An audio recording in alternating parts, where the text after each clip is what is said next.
So good afternoon, everyone, and welcome to the second session of Walking the Aryan Spirit with Dr. Monica Gillard. Before we start the session, we'll have a moment's silence, please.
So warm greetings to you all. Before I hand over, I'd just like to say a few words about the hosts, NAMAH, the Journal of Integral Health, because NAMAH isn't just engaged in running workshops, courses, and programs. It's a long-standing and insightful journal available in print or as an e-journal. NAMAH is the Journal of Integral Health, and it looks at the influence of the soul or spirit in man's search for health and well-being. It examines man's physical and mental health in an integral way, and it looks at it in terms of his growth and spiritual progress, as everything is always interlinked. It looks at individual and social health from the perspective of the evolutionary process. So it's a vast field, and the range of material we publish is very diverse.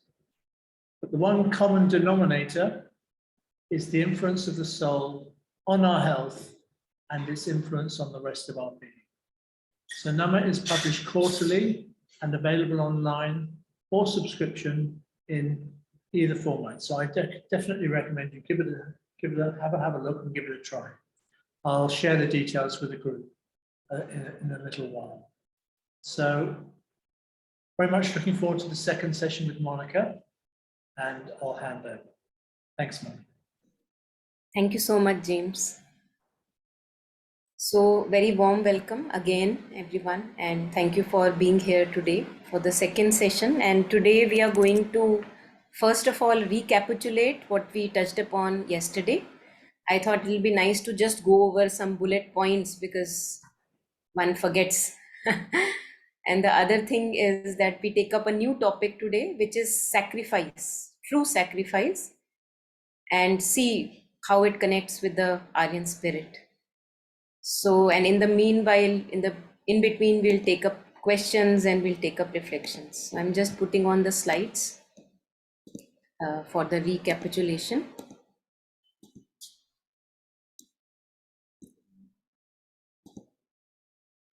So maybe I should make it a little bigger for us to see. Yeah. Okay, so what we touched upon yesterday, we saw that every moment we have a choice. And if I want to make higher and choices which are in alignment with my truth, I will have to put effort.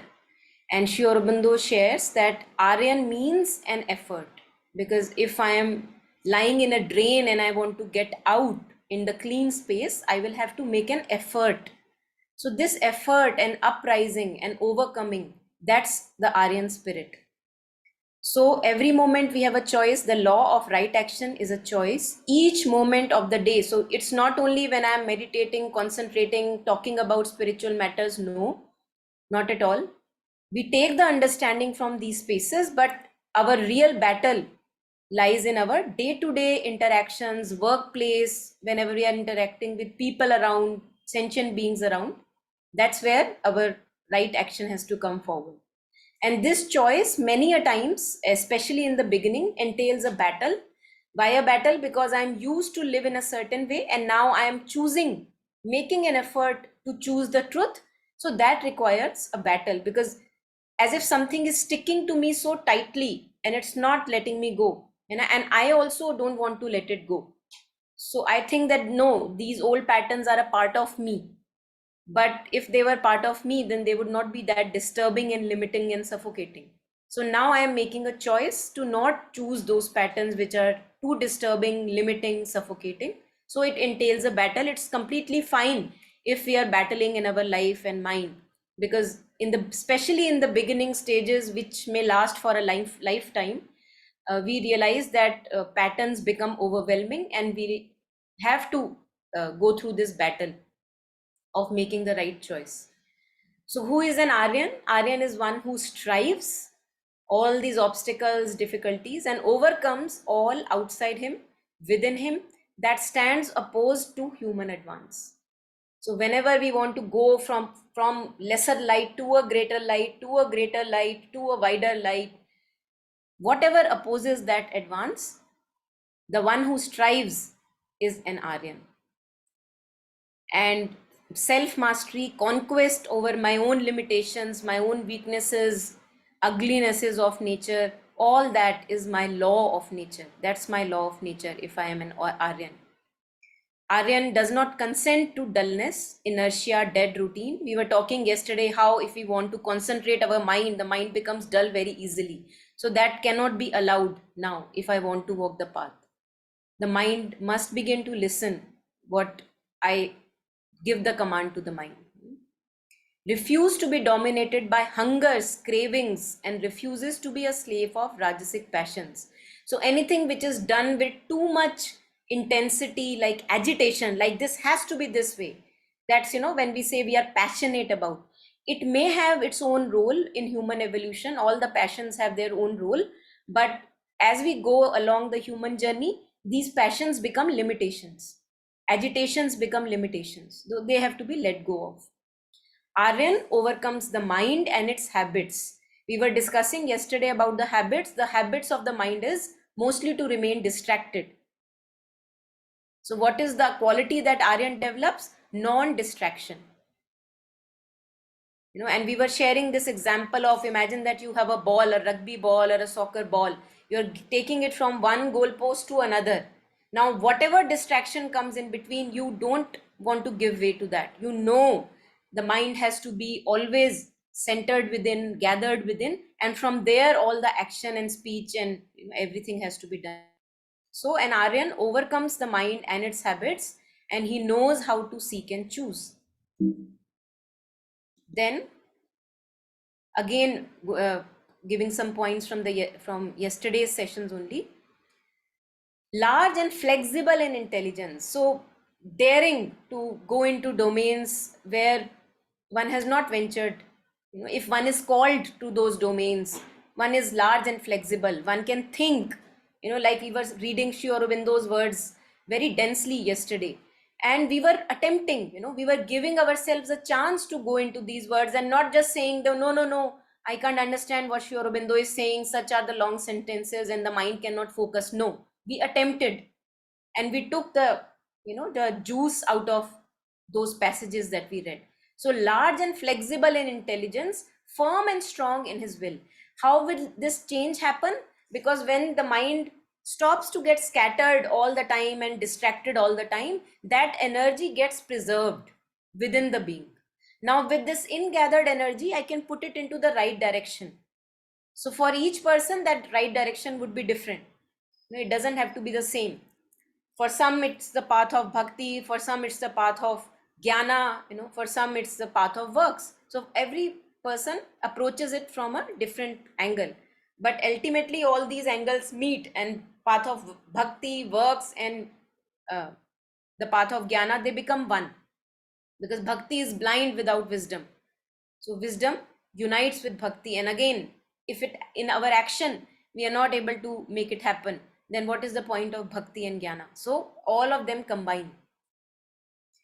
A seeker of truth in everything, wanting to go to the roots of all the issues, obstacles, happenings in life, seeker of truth in everything, a seeker of right, a seeker of height and freedom. He avoids no difficulty. Always he fights for the coming kingdom within him and the world. So whatever obstacles I have to go through, in wanting to establish this kingdom within and without, I would do that. Some people are very passionate about food. So if one little spice is absent from the way they usually cook their dish, they would go all the way and find that little spice and add it, in their dish. So that's the passion that we need towards truth. That's the devotion that we need towards truth. That if anything is missing on the way of truth, I would go all the way and not get tired. I'll do it out of joy as a service to truth, and I would not avoid any difficulty. Transcends his limits and expands himself to all embracing consciousness. So expanding from this limited sense of self that we live in, me, my story, my little needs and desires, my family, expanding, sorry, I expanded a little too much. So elevates the lower to higher, receives the higher into the lower. So when the divine descent happens, when some intuition, light happens, we are able to take it into the lower parts of our being, the resistant parts of our being, and we are able to elevate, inspire the lower parts to make the journey towards the higher. Knowledge, devotion, and non-attached activity. Why we were discussing yesterday, would I still be loving if people are not approving me or being pleased by my actions? Yes, I would still be loving. Why? Because I can't be otherwise. This is how I am. So non-attached activity. The activity is not dependent on any result or approval or seeking of anything. Name, fame, respect. We are away. One is away from that now. Love, courage, energy, modesty. Energy. How does energy comes? Usually as adults we become very dull. Kids are full of energy. Why? Because kids are very in the here and now. They are not distracted. Oh, that person said this to me, my mom said this to me 2 days ago. This is us adults, distorted adults, that we do that. Kids are mostly little kids. As they grow up, again conditioning happens, mostly bad conditioning. But if we can bring always the mind to the present moment, stay in the ingathered state, knowing that it is not beneficial for us to run around, then we have energy. Then we don't even need much sleep. And Aryan protects the weak and punish the tyrants. So it's not like you have to take a stick and beat up the tyrants and label a person as tyrant, nothing like that. But when some stand is needed, a right stand is needed, I take that stand. I don't keep myself in dullness.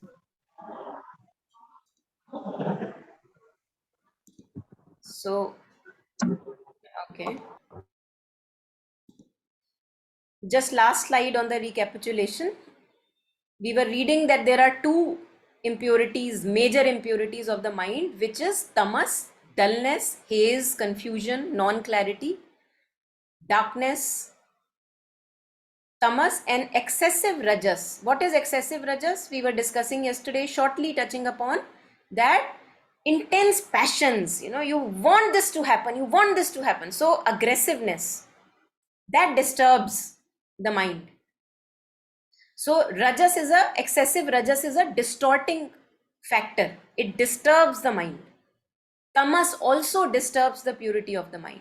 These are the two impurities which have to be noticed and transformed. How do we purify these impurities? Sri Aurobindo was suggesting, purify the mind with sattva. What is sattva?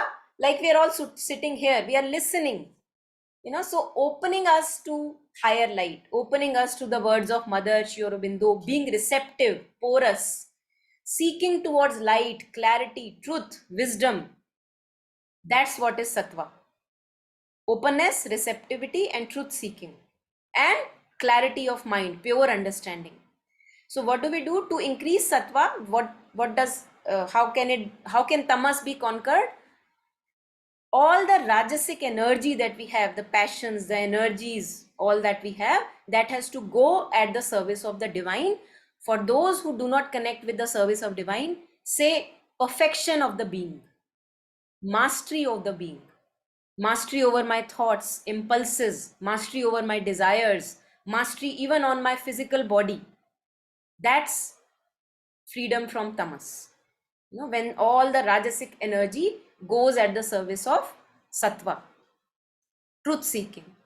Complete freedom can come by surrender to God or perfection or mastering ourselves, fully free from all desire and all egoism. Why? Because we see that whenever the mind is full of desire, it is disturbed.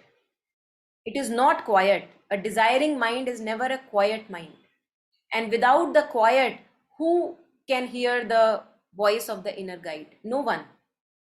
So the outer noise, the desiring noise, excessive rajas, has to be stilled so that I can tune in with my inner guide who is always there.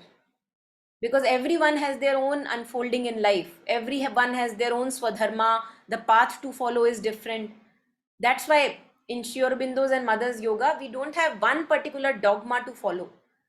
They specify that everyone has a different unfolding of truth in their life. And that's why one should not hammer that do it this way. No hammering has to be there. So the first emphasis with Mother's and Sri Aurobindo's yoga is connect with your inner divine. Because when we are connected, we know which path to follow, which guru to follow, which master to follow, or this book to read, that book not to read. Who will tell? The inner guide. We all have natural specific inclinations and they have to be followed. Yeah, so I think that was basically what I wanted to share. And we were discussing that how to get to kind of an equanimity and stillness in the mind. One of the ways is taking stance as the witness. So throughout the day-to-day activities, observing thoughts, not engaging in thoughts, looking at, okay, this is the thought that comes, not engaging in it. As if there is a vigilant guard throughout, 24/7, a vigilant guard sits and watches. So taking, and who am I? I am the witnessing consciousness. So you have a choice whether to indulge, not to indulge. Always there is a breathing space. Taking stance as the witness and taming the monkey mind so that it begins to listen to me. When I want to be concentrated, it concentrates. When I want to do something else, it listens. And inculcating good seeds. Whenever I'm feeling expanded, yes, this was a good action. I'm glad that I followed it. Following light, following truth and goodness and goodwill, and discarding the weeds off. Because the moment we take a witness stand, something in us can discern this action or this word was not in accordance to my inner truth. So we have to follow that. And next time when that thing comes, not to follow that dictate. So to listen to the unease that gets generated within whenever we do not follow our inner truth. So I think that's what, in short, this was just recapitulating yesterday. So anything here, anyone wants to ask or share?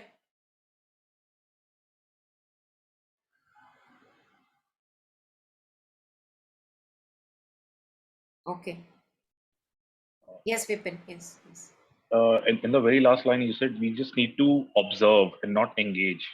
How it is possible? Like if we are observing, the thoughts are actually, popping up in the mind, and we just want to engage, maybe mentally, not physically, but mentally. So how can we just control that?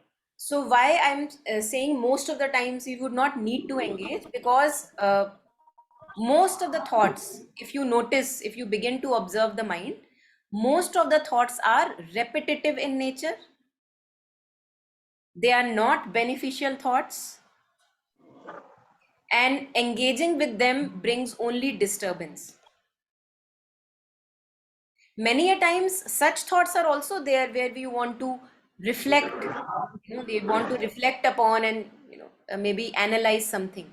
So consciously you enter that water, that okay, now I am jumping into this forest of thought because I want to see the dots and see how it is to be sorted and organized. But that should be a conscious jumping in, so that there can be a conscious jumping out also. right? So when I have done the analysis or whatever I wanted to do, now I am back with the breath. The mind is simple, relaxed. It has done the analysis. But most of the time, the analysis is not needed. We overanalyze. Everything we want to overanalyze. That disturbs. So the basic state of mind is a disturbed mind. And a disturbed mind can never listen to the true law of the being. What is my inner guide saying? And everyone, everyone sitting here, we all want to follow, what is my inner guide saying? So how to listen? Still the mind. Develop a new habit. What is the new habit? Having a still mind, which is simple, light, and very energetic. Whenever action is needed, it jumps to action, like loyal servant. And when action is not necessary, it is happy being in the body and relaxed, maybe with the divine name or the breath or maybe some good words, whatever, it's happy and relaxed, bringing the mind home. So keeping it home mostly, and even when we are engaging in analysis, logical thoughts and everything, consciously being there. So parallelly, we can develop this awareness that mind is with the breath in the body and thinking also.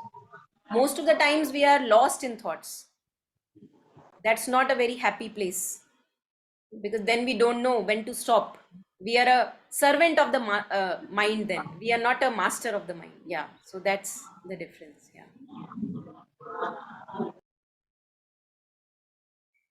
Yeah, anyone else, anything here?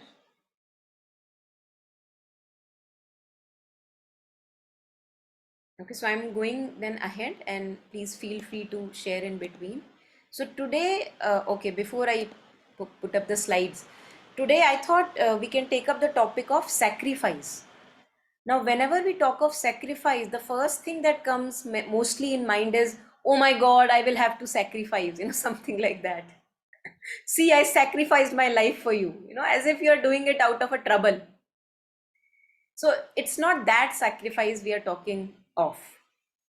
It's a wrong conception of sacrifice. True sacrifice is done with joy. That's true sacrifice. You see in pictures and even in your own houses, whenever we do these havans and yagyas, etc., we sacrifice, we put an ahuti. Are we doing it in tears? Oh my God, I will have to give this piece of cloth to the divine. We are not doing it like that. We are doing it joyously, that if I have a new house, let me offer the first to the divine. Sacrifice. So all that we have has to be sacrificed. Why? Because I want to create space for the new. So what to sacrifice? The divine is so generous. Divine says, just sacrifice all that is not beneficial to you. Give me all your garbage. What is the garbage? Our impulses, our reactions, our resistances, our desires, which disturb us again and again, anger, jealousy, victim, blame, you name it. So the divine says, give it to me. But strange are we human characters, that too we don't want to give. We say, oh, what will happen of me if I give all this to you? My life will be empty. What is a life without desire? So that's what happens with us. So the true sacrifice is that we are making space for the new. Why? Because something in me sees that the old is not serving me well. The old patterns of mind, the old ways of feeling, behaving, acting, reacting, the old ways of obsessive thinking, scattered mind, always being obsessed by ourselves, me, my story, my self-image, what will I be like in front of others. So all that which is very disturbing, that is to be sacrificed for the new to come.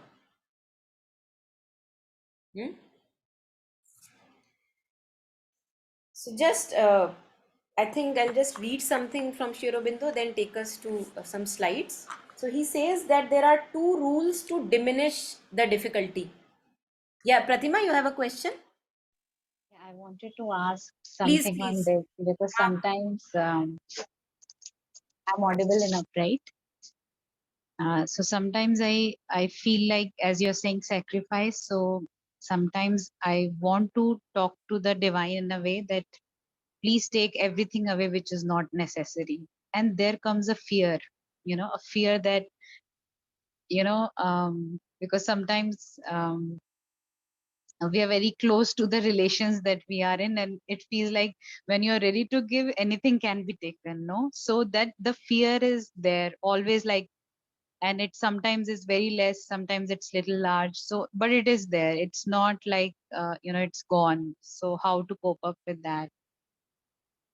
Yeah, I think just that you were sharing that I'm giving this, and you take this and take all that you think is worth taking away. Now, the moment you experience fear, offer that also. Why to stop at fear? That look, see, I'm talking to you and sacrificing, or thinking of renouncing everything, and look, this fear is coming. So please, it's your responsibility. So you can put everything on divine's burden. It's everything he will carry. But what happens with us? We think that we are giving away fear, but we take it back. That we don't have to do. Once I have given it to Sai Baba or Mother, then my task is over. I don't have to turn, my back and look what's happening to the fear. Oh, can I take it again? Maybe, regurgitate again. That's not to be done, because then that's not giving. No, if you are giving, truly give.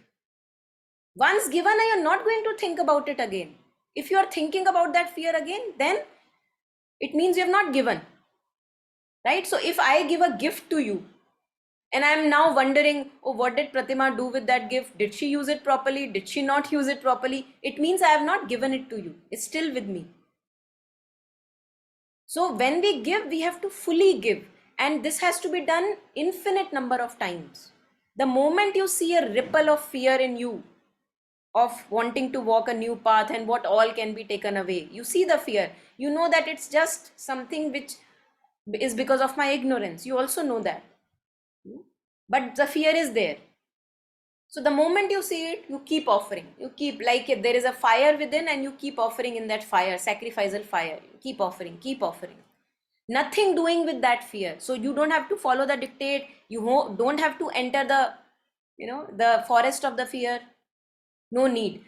There are some times where we can analyze the fear. Okay, where is it arising from? Is there any truth to the fear? So through Gyan Marg, using our thoughts, we can analyze, go to the root of fear. That's also okay. And Bhakti Marg is the moment you see the fear, you just offer it without engaging in the discussion with the fear. So whatever suits in every occasion would be different. At times you will be with that clarity that you will be able to take a paper. Okay, this is my fear. Okay, where is it arising from? And what is the worst that can happen going there? So that also helps a lot, if one can do that, depending upon our inclinations. Because I personally, I come from a space where for me offering works the best. Rather than analysis, offering works the best. But for some people, analysis may work better, right? So it would depend upon where you are, and choose whichever way. So there also you will see the fear vanish the moment you go to the root of fear, or say, but delineate that, okay, what is the worst that can happen, right? If you are able to delineate and be with that, then you would see, oh, it has nothing, it's very shallow, it's like a bubble. So there are many tools, practices for fear, for anger. Many Buddhist masters would say, one of the examples, that a Buddhist master, some disciple came to him that anger is my issue, what to do? So he said, make anger the object of your meditation. So how to do that? You're sitting in meditation, and just like you concentrate on the divine name or divine form, you are recreating your anger again and again, and making that your object of attention. So what happens that if you, and he said that throughout the day you sit with that anger as object of a meditation. If you do this practice, you will see the futility of anger, that it is just a cloud, it is nothing. Try to do it. Whenever you are angry, recreate the anger in front of you. And 24 hours, whenever you can sit, just sit with the anger. You would say, and then for the next 2 days, you can't be angry. Because you have seen it is so shallow. It's like a bubble. I am the one who is creating it again and again. It by itself, it doesn't have any power. So you will be able to see the true nature of anger, which is bubble-like. It's empty. The moment you touch it, it's nothing. So again, many practices, many methods. So offering is with mothers and Sri Aurobindo's yoga. Offering comes as the golden key. Offer it. Whatever is disturbing element, not beneficial, offer it in the fire, not taking it back. Yes.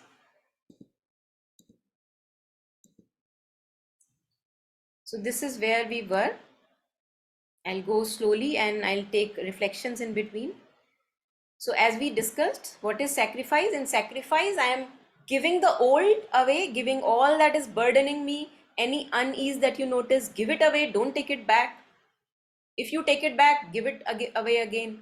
So falling in love with that inner space and peace, so that anything that disturbs the peace, you give it away. You are able to renounce it, sacrifice, making space for the new to be born every moment. So don't get disheartened by too much. We'll take only a little bit. So what to do? By rising to the highest in ourselves, in our free soul and self, which is the same and one in all and has therefore no personal interests. So we have to rise from our limited expectations and demands. If you think right now in your life that my limited expectations and demands from people around me and life situations are benefiting you, okay, by all means go ahead. No one is able to stop you then. But if you know that these are not benefiting you, running after your personal expectation, demands, it is disturbing you again and again, then one has to rise by rising to the highest in ourselves each moment, into the free soul and self, which is one and the same in the other beings. Who is it? The divine. And we have to start at least with that idea that, okay, what am I interacting with? The divine. Who am I interacting with? The divine. Then I will not be able to manipulate if I have that intention in my mind. So how is it brought about? By doing all works with sacrifice as the only object is the reply of the divine teacher. So this is from Bhagavad Gita. By doing works otherwise than for sacrifice, this world for men is in bondage to works. So when we do works out of our personal interests, we are bounded to that work. You must have seen, even in spiritual path, you may start with a beautiful pure vision, but ego is not going away. It is not just dissolving like that or disappearing. So ego overtakes your vision. You may have started your work with a pure vision, pure intention. Now your sense of self begins to depend upon that work. So now you fear. Now what do you fear about? You fear, oh, what would happen if I stop this work? What would be my identity? So ego becomes attached even to a pure intention, pure work. That is where the vigilance is required. So whenever we don't do works as sacrifice, that whatever I am doing, mother, I am doing it, see, for you, this is for you, this is for you, taking care of the child, for you, mother, everything, eating. Mother says, when you are eating, eat with me. Know that I am eating through you. Then you would not be able to eat through greed.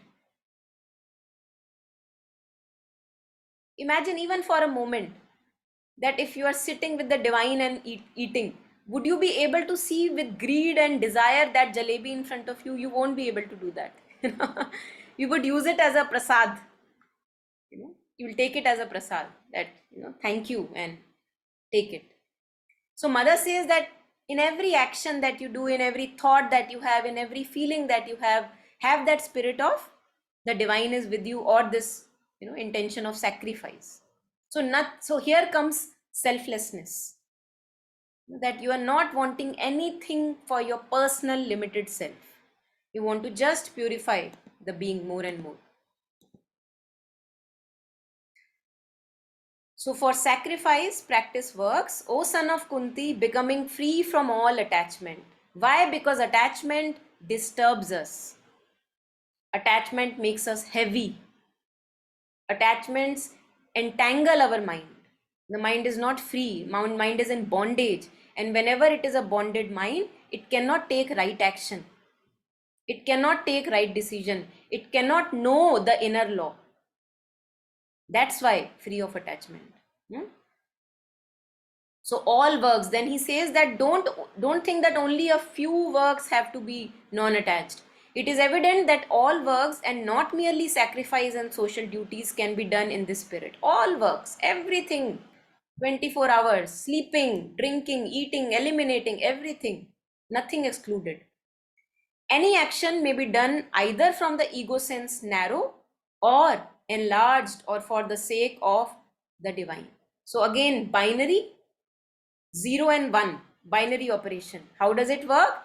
I can do any action either with this ego sense, with wants to expand itself, that I am the dominant one, I am the assertive one, or it is saying, oh, I am the unworthy one, look, this is what I have done, or in connection with the divine. What do I want to do? 0 and 1, it's always 0 and 1. You will see in your life. In each moment, if you pinpoint, one particular moment, either you are operating from ego consciousness, the limited self, or you are operating from the divine consciousness, selflessness, good heart, goodwill.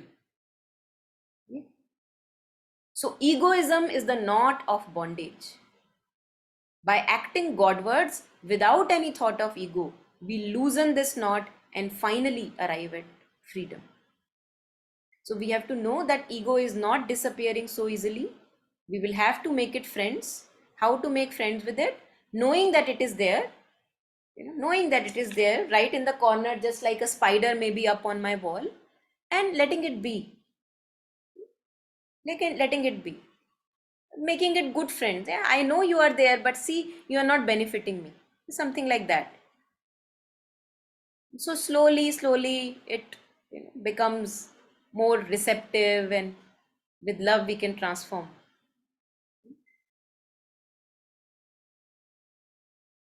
Yeah, anything here? Anyone?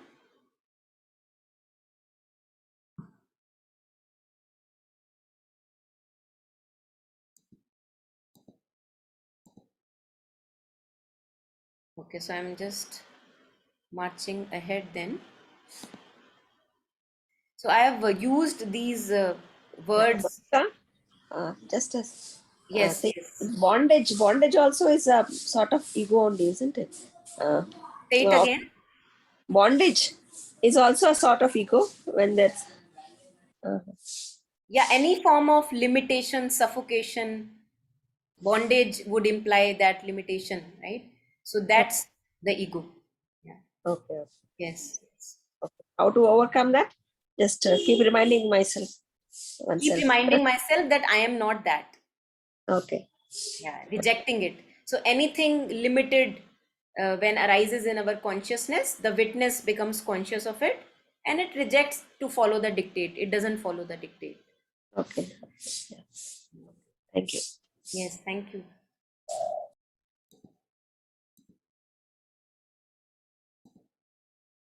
So I was sharing that these slides have been picked up, all these sentences that would be shared further from the Synthesis of Yoga by Sri Aurobindo. 2 chapters which can be recommended for those interested to read. Chapter 4, the sacrifice, the triune path, the Lord of sacrifice, and chapter 5, the ascent of sacrifice. So I'm just going to share a few bits from it. So there is beyond itself and behind this fragmented existence that is there, this limited self, narrow me with my limitation, there is beyond itself and behind that, which is not its egoistic person, something greater, something completer, a diviner all, which demands from it subordination and service. So Sri Aurobindo says that the whole of nature is actually sacrificing. Usually it is an unconscious sacrifice. See, events happen in our life. Many events are not very pleasant events, but they have to happen. Only when they have happened and we have grown past those events and learned from them, when we in retrospect look at those events, we will see that it may have appeared very tragic, but actually it gave us something. That only we realize after we have walked further. Then we get a little larger view. So he says that the whole of nature, since the destination is union with the divine consciousness, the whole of nature is sacrificing, but it's an unconscious sacrifice. So now the point is, do I want to make it a conscious sacrifice? Because why? Because it is joy. We all want joy. Try doing it even for a day. Some of us must, I'm sure we try it. Just being with the divine, whatever you are doing, cooking, talking to a person, looking at the divine in other person. It is not just theory and words mere. It can be done. It must be done. Looking at your child or somebody else's child, a stranger on the street. See, the divine in us all walks around in different forms.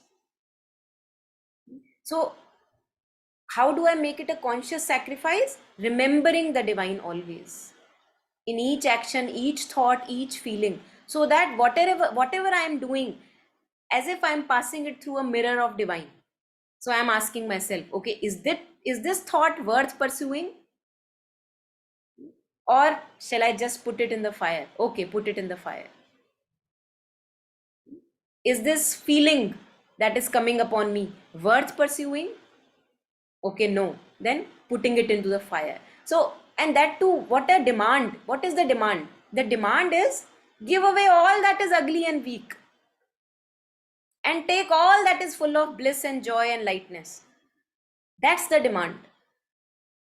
But we are so tied up. That's why, Buddha said the attachment, the root of attachment we have to strike at.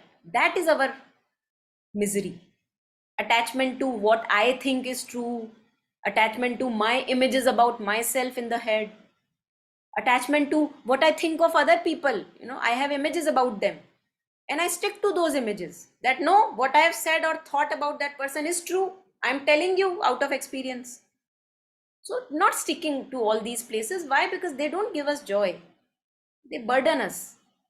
So to make it a conscious sacrifice, all that is burdening, demanding, expecting, polluting our mind, making it a conscious sacrifice. To be born anew every moment. So people from outside may think you are the same person who they saw yesterday. But no, you are not the same person. You are new from inside. And how would you get to know? There are signals. You would know that you are becoming new every time. How would you know? More energy, less dullness, clarity of mind, inner joy which is without any reason, inner clarity, inner joy, a joy not dependent upon other outer situations, a very subtle sweetness inside, a gladness inside. Whenever work is required, you're ready like a warrior, like ready to jump in the right work. Energy, full of energy, enthusiasm. These are the signs that my alignment is right. Clarity in mind, peace in mind. So these are the rewards that come with our conscious sacrifice. And even then, if we don't want it, God save us. Yeah. Yeah. Anything at this? Anyone?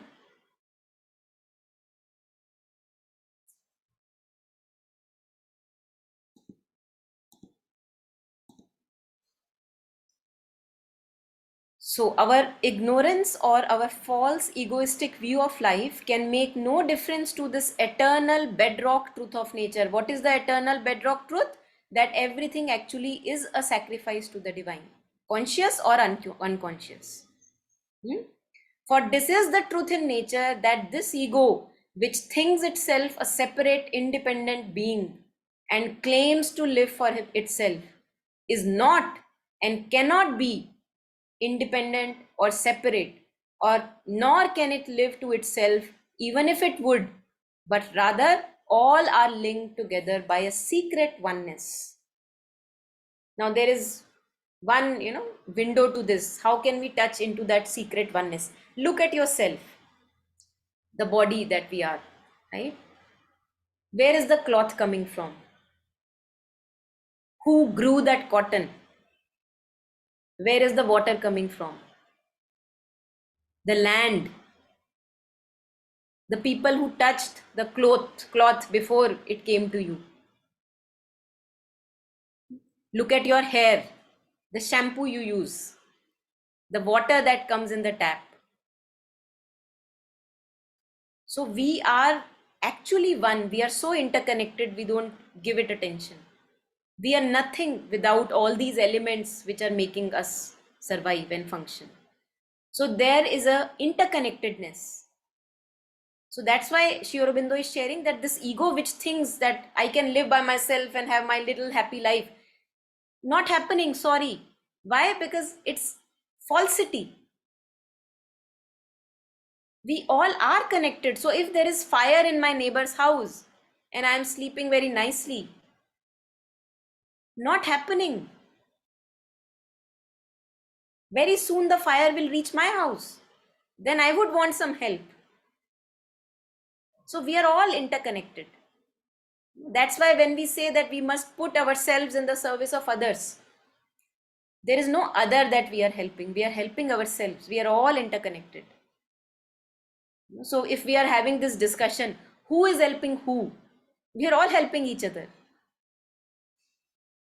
No one is giving, no one is taking. The divine is helping himself. So when we look, give attention, if we use the thought that we have to this reflection, we see that, oh my God, yes, we are interconnected. This Zen master, Thich Nhat Hanh, he says that he looks at a pencil, he holds a pencil in front, and he says that when I look at this pencil, I see a cloud in this pencil. And then one wonders, how do you see a cloud? And then he says, see, cloud brings rain. Rain brings water. Water takes care of trees. Where is this thing coming from? So I see a cloud in this pencil. How beautiful. And this tells us about interconnectedness. Now even quantum physics tells us that you think that this is very solid and it has boundary and all that.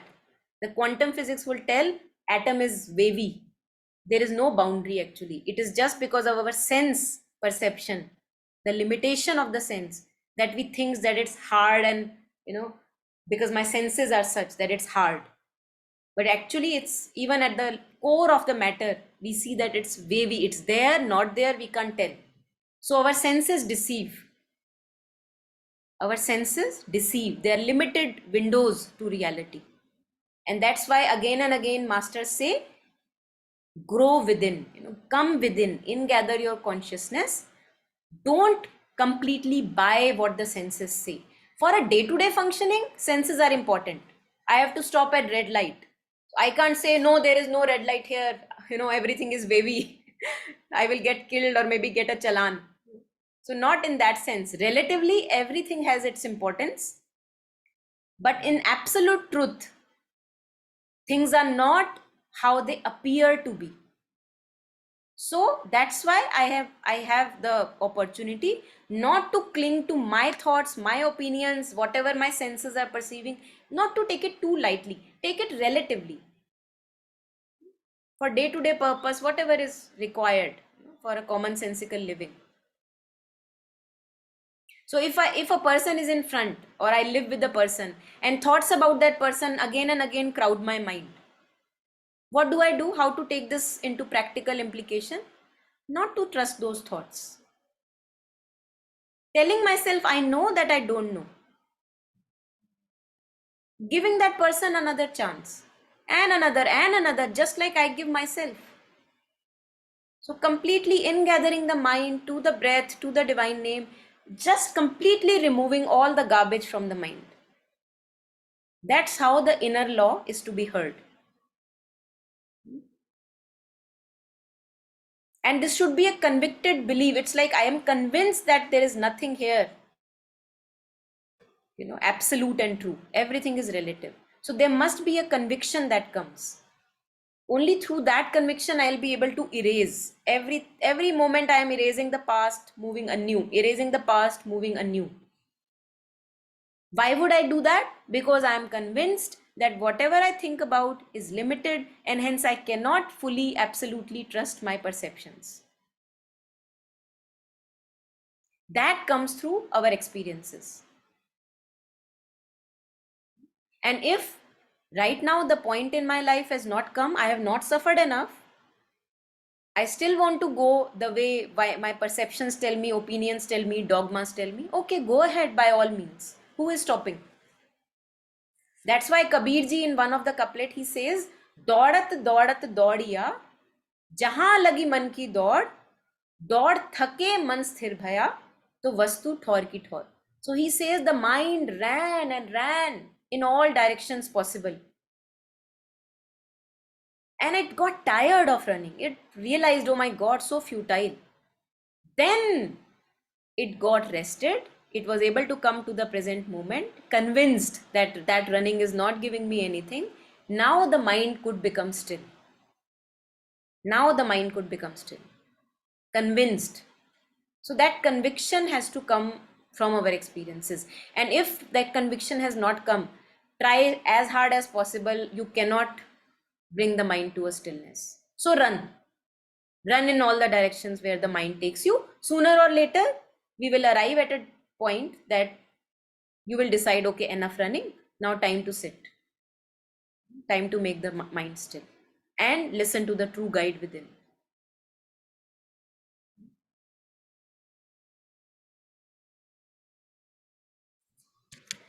Yeah, so keep unmuting and sharing in between if there is anything, and if not, I'll just keep on moving ahead. Yeah.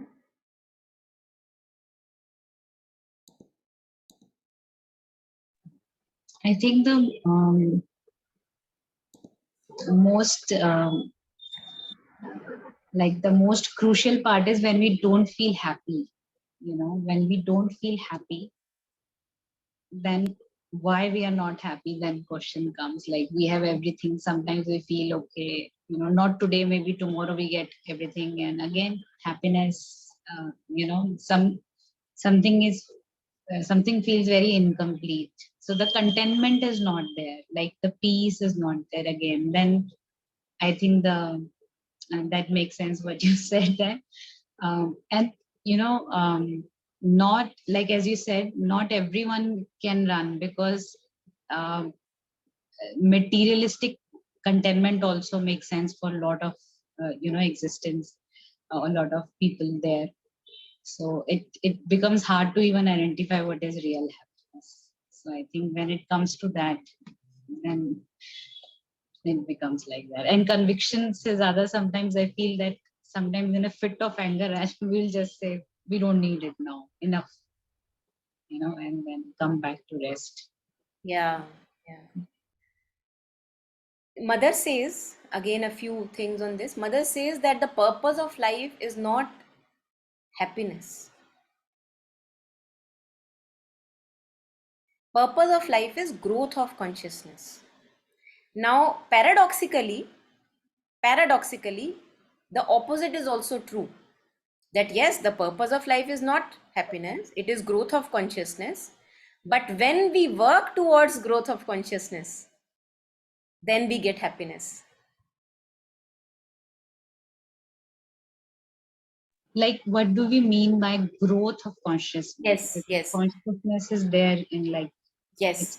Growth of consciousness means that what we were talking earlier, that to make ourselves the master of our being, to be able to tame the mind. Have you tried? You must have tried. Try that, okay, today I am going to actually make it work. 5 minutes. I'm just going to sit with the breath. I'm just giving an example. It could be anything. And when you are able to do that taming, you feel a joy within. Even when you do it for 5 minutes. Why do you feel a joy? Progress makes us joyful. True progress makes us joyful. So this is a progress, a baby step achieved. Just see, for 5 minutes, the mind, I was able to tame it and bring it to one pointed concentration.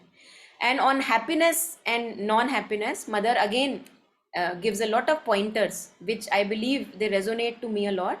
One of the pointer is, Mother says, have you seen that many a times there are days you are very content, happy, joyful. Then there are days you are unhappy. So then she says that just remind yourself on the days when you are unhappy. In beneath that unhappiness, you can write, today I am insincere. Now, what do you mean by insincere? You want something more than the presence of the divine. Mind is wanting something else. Mother is not enough. Breath is not enough. We have to check within. कुछ ना कुछ demand होगी वहां पे mind की, where that is making you think should happen at least in this way. At least this should happen. At least this approval from a person. Some or the other demand would have arisen in the mind. And demands and expectation make us burdened. Have you seen little children, very little infants, toddlers? They are actually full of joy. That's why adults want to be in their company. Why? Because they don't want anything else. Of course, the wanting begins very soon. And whenever kids are wanting, we know how disturbed they become. That's our reality. The moment we are expecting, demanding anything for our little self, me and my need, me and my desire, me and but just a little this much, just this much, 3%, 4%, and that makes us disturbed. So Mother says that this is insincerity, that now Mother is not enough. The mind jumps on, hops on. If we are not vigilant, the mind hops on to some other demand. So try, look when you're observing and you see that, okay, there is unhappiness.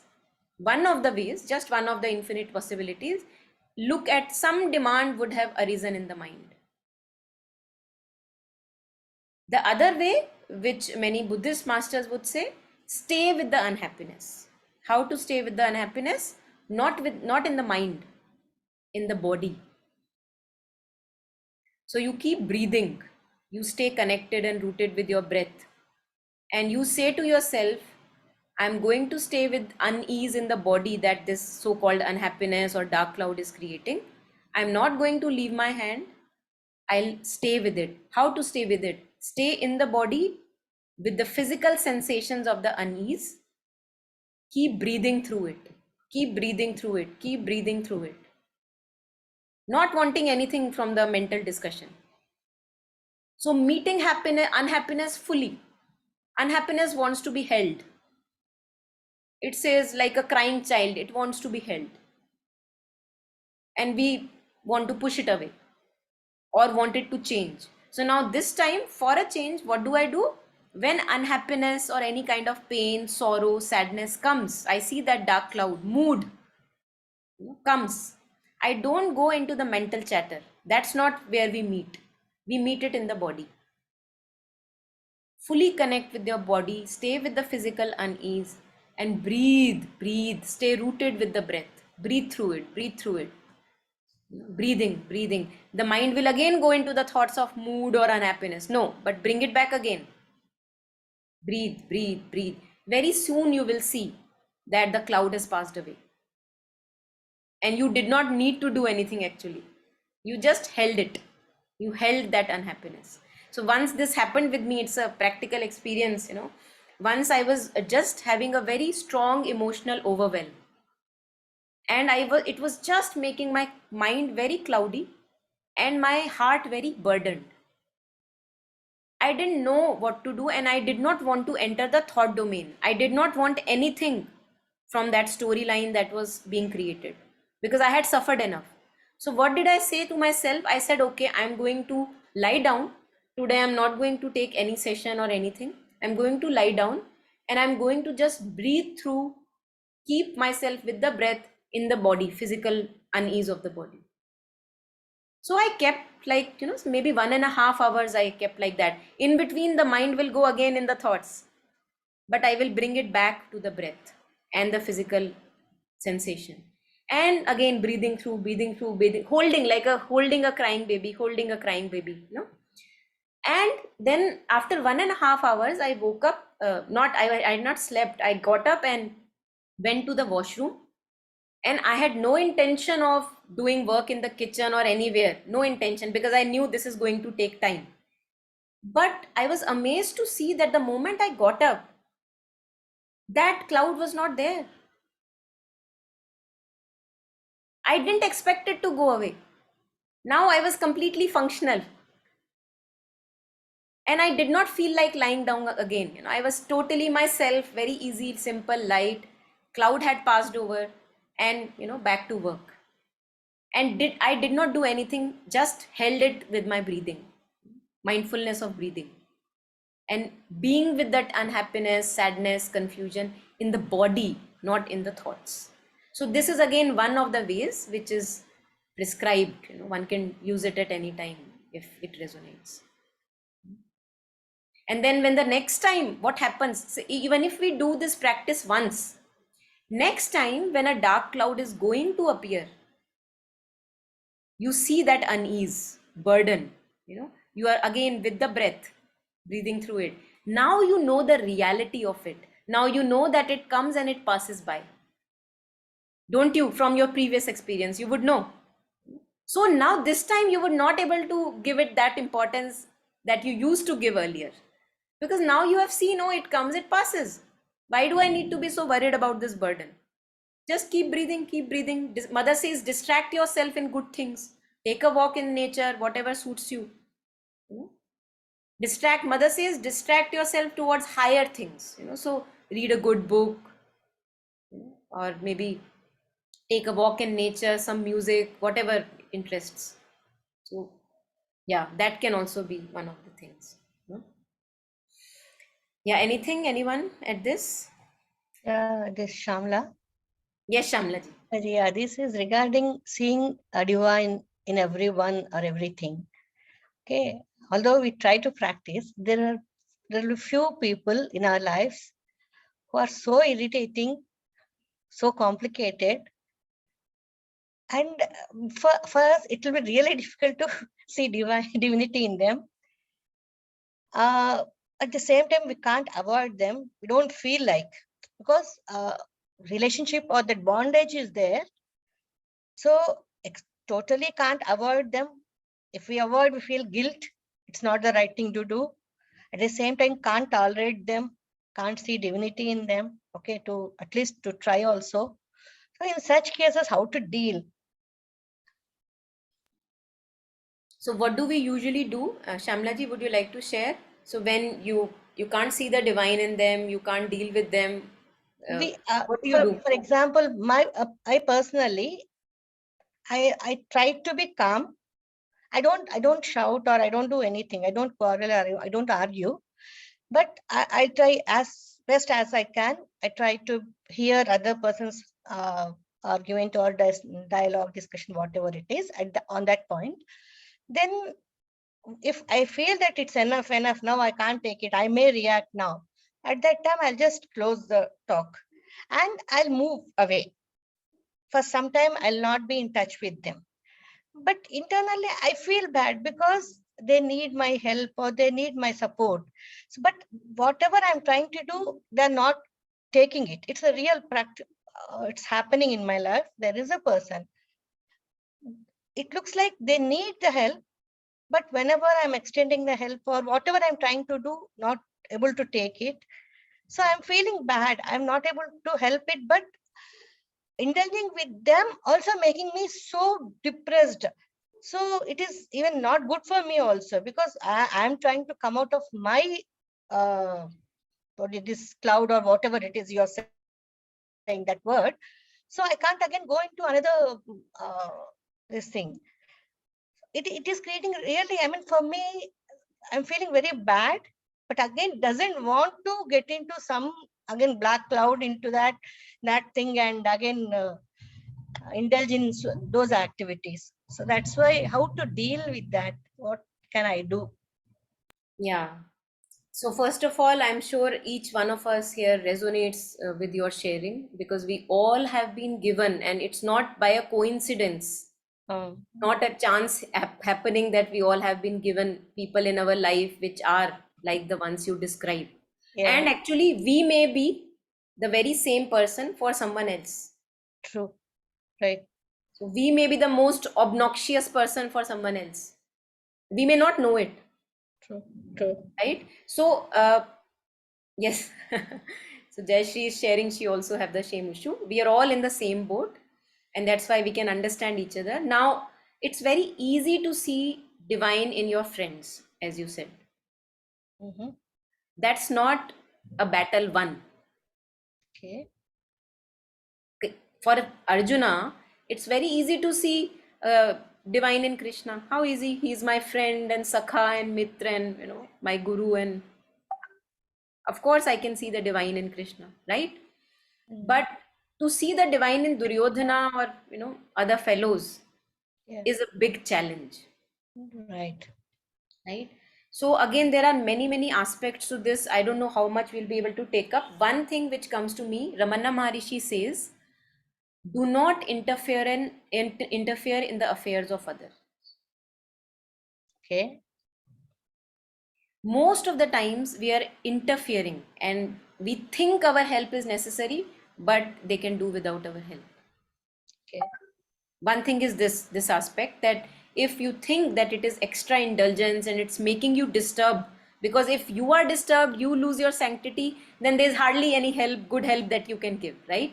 yes, You can always you will have observed that you can always give a good guidance or help where you are non-attached, right, where you are not disturbed, your mind is at peace. correct. So for example, I call you, Shamla ji, this is my case, and what do you think I should do? You will be able to guide me properly. Why? Because you're not attached to me. Correct. So with regarding my query, your mind will not be disturbed. But when you listen to that person's query, who the image of whom makes you burn inside, then in that case you are not able to help either yourself or the other person. Stay away. Stay away. Disengage. Yeah, Disengage for as long as you require, and you have a perfect equanimity now within, centering your mind always with the mother.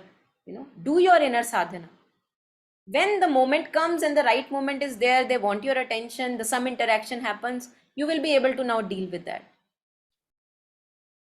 Don't jump into others' affairs. That's one thing which we have to be really careful about. yeah. Because anyway, we are not all powerful. All powerful is the divine. Now I'm doing the same thing. Actually, I'm praying mother. Yeah. Actually, because of that person, parents are suffering. So I can't see them.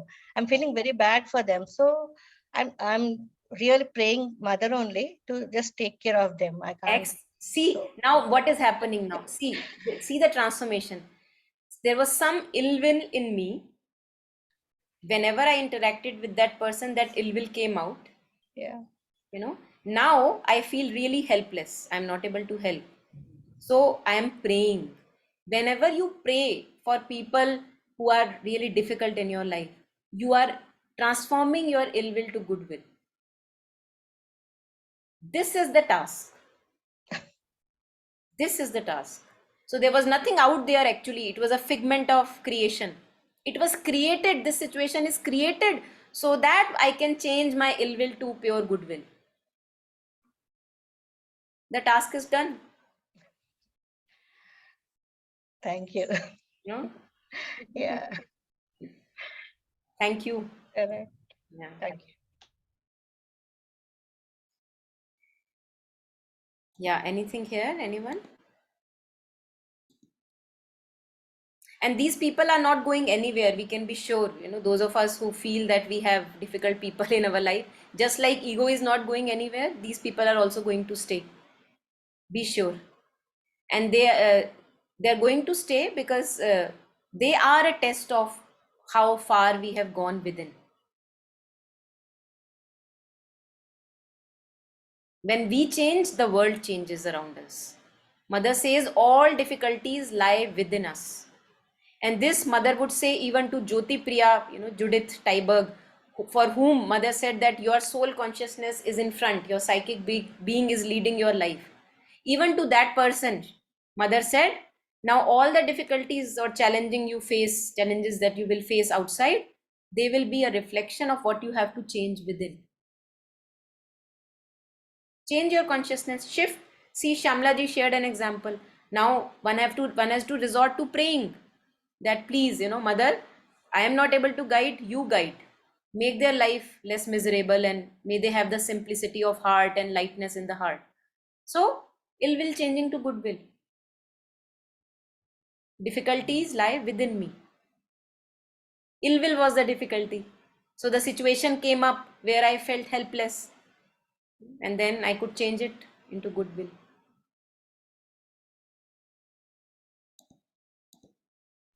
I think there is one Yeah. more aspect also to these situations, that whatever bad or good both that we can see in others, we can only see in others if we have in ourselves. This is what I feel, because this, we cannot judge a person on some qualities which we don't have. We don't know anything about that quality, but we know it. Everyone has it in some percentage or the other, and that is why we could identify and see and figure out.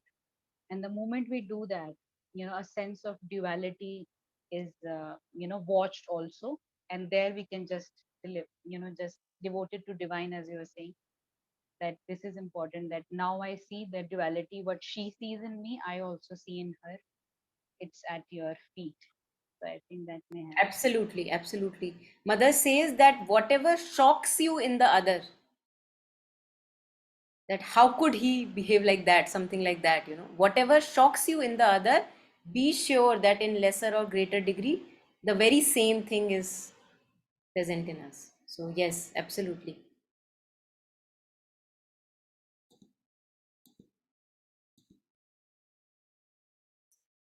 So we first begin with a slow, conscious sacrifice. Then we learn to make, even partially, in some moments of our life, we are having conscious feeling of that sacrifice, everything for the divine or towards perfection, towards the higher. Then we learn to make a conscious sacrifice. We take joy to give ourselves and what we envisage as belonging to us in a spirit of love. You offer with joy now. Why we are offering with joy? Because we see how much light it makes us. It makes us burden free. So you offer with joy. हाँ ये भी ले लो, अच्छा ये भी ले लो, या ये भी ले लो, सब कुछ. Because it's a joy, it's a delight to be burden free. And a devotion to that higher, which appears for the moment other than ourselves and is certainly other than our limited personality. So who am I offering to? In the beginning, it appears I am offering to some other divine, somebody out there. But slowly we realize that it's not somebody out there, it is everywhere, within me, outside of me, everything. So he says that it appears for a moment that the divine is outside there somewhere, but he says that yes, it is certainly other than our limited personalities. Divine is never finite. He is the infinite in the finite. That's what we have to find. The infinite within our finite being, seemingly finite being. Just like Kabir says, Ya ghat bhitar hira moti. So within this frame that you have got, there is something that is to be found, some treasure which is infinite. Find it. So most often the sacrifice is done unconsciously, egoistically, and without knowledge or acceptance of the true meaning of the great world right. When it is so done, the individual derives only a mechanical minimum of the natural inevitable profit, achieves by it only a slow, painful progress, limited and tortured by the smallness and suffering of the ego. So whenever we do even limited sacrifice, like even in, say, for example, taking the example of havans, that okay, I offer this thing to you, and may we have prosperity in our home and everything. So Sri Aurobindo says, yes, if you ask for that, you get that much. You will get that much in this form, that form, but it will be always very limited. So if your sacrifice is limited, the returns are also in accordance to that. But if you make your sacrifice unlimited, then bounty, abundance. It's a paradox again. On one hand, you are giving, and on the other hand, you are becoming more and more and more and more. What a paradox. You're expanding, you're giving up your limited personality, you are getting expansion. That's the sacrifice. Only when the heart, the will, and the mind of knowledge associate themselves with the law, this law of sacrifice, and gladly follow it, can there come the deep joy and the happy fruitfulness of the divine sacrifice. So now, my heart, will, and knowledge, I understand theoretically the law of sacrifice, why I must do it.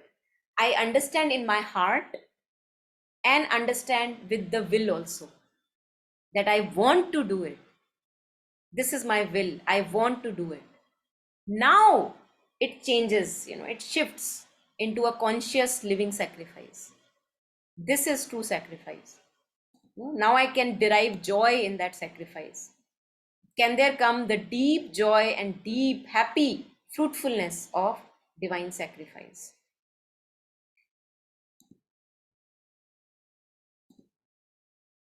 So I think this we already touched upon, that usually the idea is in sacrifice, oh my God, I have to give up this thing or that thing.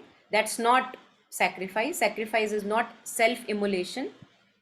It's, and we must not torture ourselves. Sri Aurobindo says that which is evolving out of you is divine, it's Krishna. Don't torture it. It's the divine evolving out of you. Nurture it, foster it. Don't torture it. It has not to be troubled and tortured as the titans of the world trouble and torture it.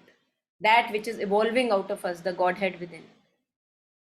It has to be increasingly fostered, cherished, luminously open to a divine light, strength and joy and whiteness. So why do I want now my life to become a sacrifice, conscious sacrifice? Because it gives me joy. Because it makes me burden free. Because it makes me being of benefit to myself and others. So nurturing our being and not immolating it and not limiting it.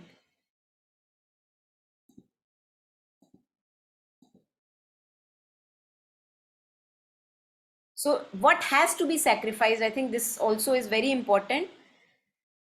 Sri Aurobindo says... Monica, sorry to interrupt. Can you Yes. keep that slide a bit bigger? Because I Yes. think it's being, thanks. Yes. So he says, what has to be sacrificed? Here it is, the key, the golden key. It is not one's self, but the band of the spirit's inner enemies that we have to discourage, expel, slay upon the altar of the growth of the spirit. These can be ruthlessly excised, whose names are noted, we can note it down what has to be excised. Desire, wrath, inequality, greed, attachment to outward pleasures and pains, the cohort of usurping demons that are the cause of soul's errors and sufferings. So why do we suffer? Here is the cause. We suffer because of desires. We suffer because of our angers, our partiality in vision, inequality, our lust and greed, and attachment to outward pleasures and pains. This is the root of our suffering. This must be sacrificed. This is the biggest social responsibility I have. Every moment, the moment I become conscious of a desire in me, a moment I become conscious of anger, inequality, greed, lust, grasping, wanting to possess, outward demands, expectations, put it in the altar of the growth of spirit. Put it. And when we don't do this, then these keeps on arising, they keep on getting bigger and bigger, and the spirit gets masked. That's why we feel so limited and bored in our lives, because the spirit is masked. It's like, it's hiding its face under all this cover. So if we really want to be kind to ourselves, then what is the step that I have to take? I have to kind to be my spirit. How will the spirit grow? The spirit grows when we slay these demons inside the fire. What are these demons? Desire. All the list that Sri Aurobindo gives here. So when we put the ahuti of all these limiting things, then the spirit grows. Then we have fulfillment in life. Then we are not feeling limited and suffocated. Then we grow, expand. The whole world is my home and not the only 4 people that I live with. Then I have fulfillment in life. So these should not be regarded as part of oneself, but as intruders and perverters of ourselves' real and diviner nature. These have to be sacrificed in the harsher sense of the word, whatever pain in going they may throw by reflection on the consciousness of the seeker. They will cause us discomfort when they are going away. Go through that discomfort. That pain is very auspicious. Imagine that if I am born with a chain in my hand and I'm all the time, actually I'm not able to look at it as a chain because I'm born with it. I always saw it as a part of my body. Nobody really pointed me out to that. Look, this is something external that you are having.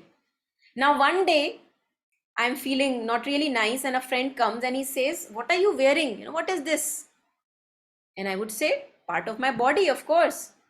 And he opens it somehow with his love and he removes that chain bondage from my wrist. Now I would actually feel as if part of my body has been taken away. Why? Because I have never lived without it. We have not lived without desires. We have not lived a life without anger, inequality, impartiality. We have not lived. So we are so used to these old patterns that it becomes a part of my being. Now when somebody is unburdening me, it seems, oh my God, give it back. Like this. Why? Because I'm used to it. So that's why Sri Aurobindo says that if I'm giving up desires which are disturbing, I'm giving up anger, jealousy, everything that disturbs me, even if there is pain and discomfort, I have to go through it. It's an auspicious pain. It's a pain of a new birth. When mother gives a new birth, she has to go through delivery pain. But isn't she looking forward to the baby? She is. So in each moment, we have to give a new birth to ourselves by putting away all these disturbing elements as a sacrifice at the altar of the growth of spirit. Each moment. And then I have fulfillment in life. Why? Because I'm doing my work. The sadhana is on actively.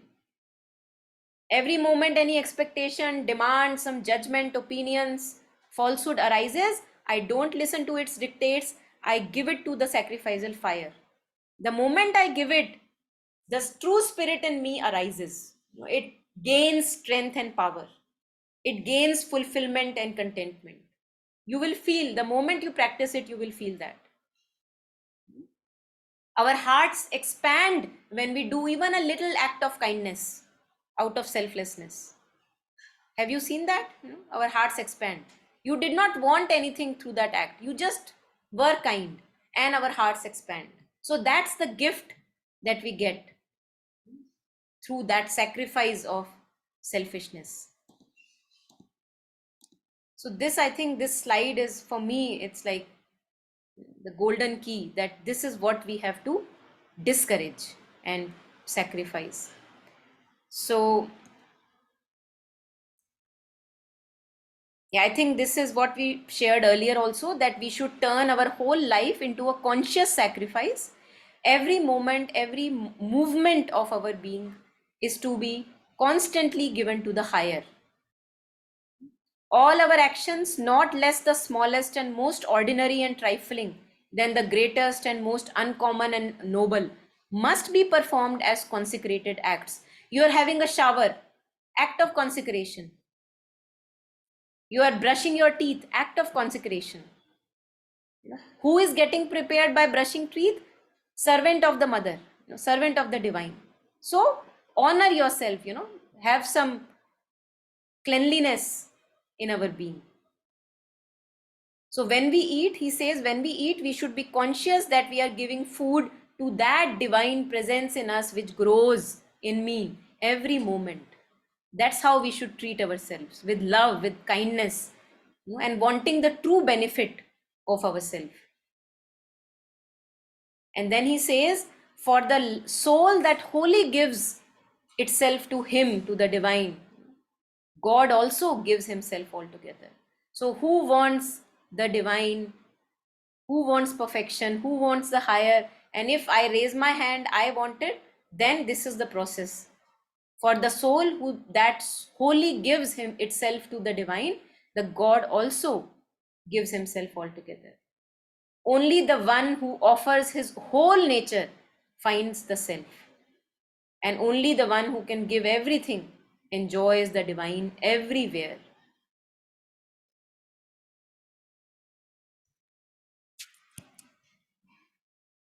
So then, again, we can go on and on, but I know that I have to end. So just last point, the practice of this yoga demands, what does it demand? A constant inward remembrance of the one central liberating knowledge. Constantly bringing the mind in the here and now with any divine name that you resonate with the mother. Mother will do the yoga for us. We have to bring our mind to the mother again and again. And in this light of consciousness, we will know what is the action right that is to be done, what is not to be done, not to engage in activities which are disturbing, to engage in activities which are fulfilling and growth of the spirit, to engage in those activities. So I think we'll stop here. That's the last point, and we can take up any last reflections if we have any questions.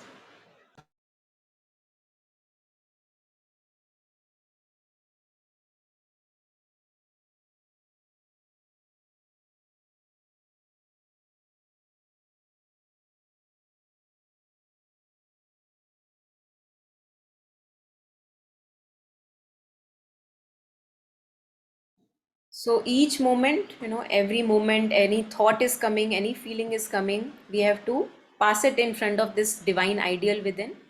Is it in alignment with that or is it not? And choose only the thought which is in alignment with the light and the truth. So consciously, each moment, abandoning all that is not in alignment. Yes, Mayaji.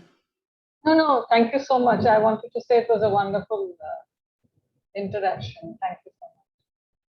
Thanks for being here. Yes. Bye. Kalpana ji, anything from you? Yeah, I was just, the discussion that happened just now. You talked about ill will. So yes, at different times I have found different things work. Like sometimes if certain negative thoughts or anger or something comes, sometimes I kind of actually literally push it away. Sometimes I find that is working. Sometimes it works. Someone just mentioned how people can disturb you and how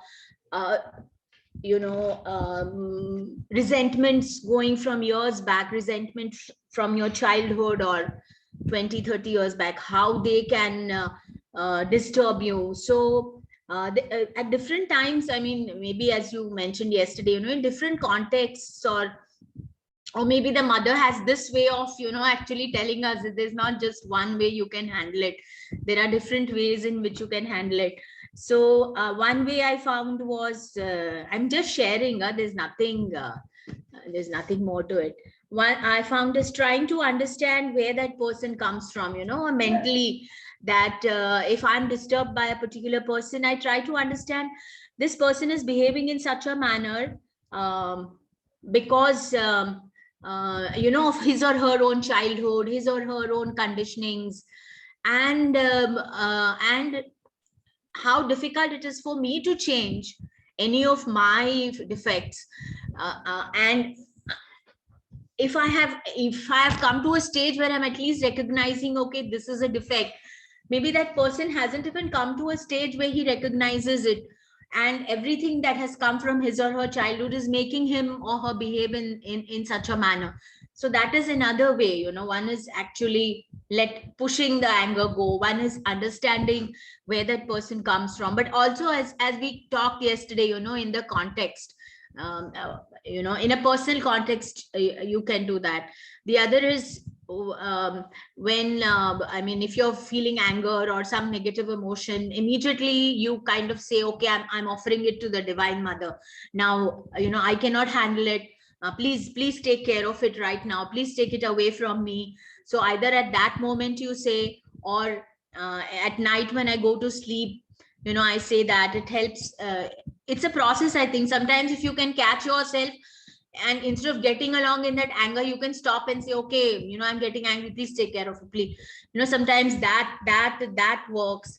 So, and sometimes, yes, another thing that you mentioned, if someone has ill will, this is what I have experienced actually, that people whom you feel have a lot of ill will towards you, a lot of jealousy towards you. And then when I sit down and I realized, I said, okay, what I can do about it, I started having, maybe I have some ill will or something somewhere. I don't know in what proportion it is. I would like to think they have 100% and I just have 5% towards them. We like to think we are very good people. We don't have that much of ill will towards somebody. But then when I have started, yes, the other point was when you try to replace that negative thought or that way you feel with a superior thought, with a better thought, with a higher thought. So this is something which I have actually done, which is why I'm sharing with you. So people with whom I have not been so happy with, I have tried to be, and I found it, I don't know how and why, how it happened. Again, that's a miracle. I have found it so easy to be nice to them, genuinely from the inside. I don't know how it happened. And then when I was interacting with them, when I just looked at them for a minute, I saw a sign of puzzlement or a sign of, something on their face, that perhaps they could gauge something that I am being genuinely nice. I don't know what it is, but it doesn't matter what they think or how they thought. I think this point that you said, Monica, of feeling lightened, I was thinking what I was doing all these years.